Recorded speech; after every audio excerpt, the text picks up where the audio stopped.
So, you ever have those times where you realize you kind of screwed up? There was two major times for me with doing the shingles that I realized I screwed up before even starting doing the actual shingling. First thing was, I wanted to do a little bit of prep with just cutting out some of the strips of shingles. I just wanted to, break them off, cut them out, call it good there. Just have it prepped a little bit. And then start recording and working on it, putting them onto the actual building. My mistake there was I didn't start recording because I screwed up. So what happened was I had planned on prepping some of the shingle strips beforehand. Get them off the sheet so they're easier to deal with and I can just keep going like one after the other, putting them on and just not having to go and pop them out. That was the plan. But the first row wasn't coming out. And I didn't want it to like break in half from me trying to like wrestle it out of there. So I grabbed my X-Acto knife and was just cutting along the flat side of the row. When it hit the part that like was actually holding the shingles to the sheet, I think I pulled too hard and too quick and it kind of caught the sheet. It veered it out of that gap right to where I was holding the thing. Yeah, it wasn't really that fun. It was mostly like a stinging sensation. Like I didn't fully cut through, but I did slash the tip of my finger like pretty well. Not horribly, like I didn't need stitches or cut my finger off, but it was bleeding for a little bit. And whenever I changed out band-aids, it would bleed more. Once it did heal up, I was ready to start working on the shingles, and I really wanted to get more progress done on the diorama. I hot glued the bottommost set of shingles so that they were up a little bit and they would push up the rest of the shingles just a tad. Then for the rest of the shingles, I just used wood and super glue to glue on the rest and making sure that they overlapped and were connected to each other and to the roof.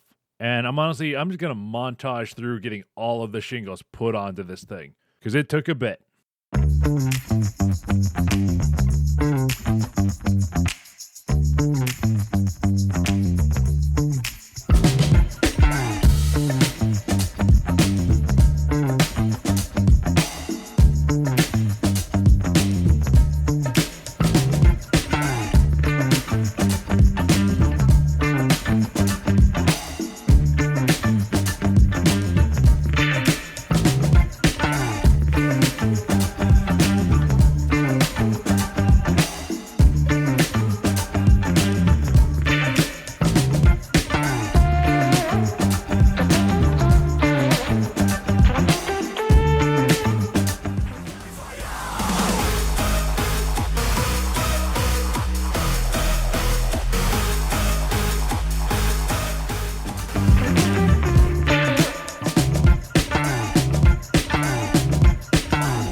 Once I finished up shingling all of the various roofs, I grabbed some balsa scraps from the balsa step and the sheet of balsa that I was using, and I cut a few more pieces to cover up the top set of shingles on each of the roofs and kind of hide where that flat part was for the shingles and kind of blend it in a little bit.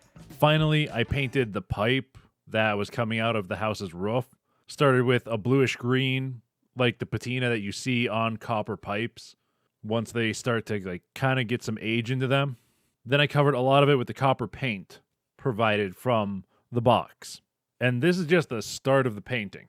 Next episode, I'm going to go into it a lot more and be doing a lot more of it.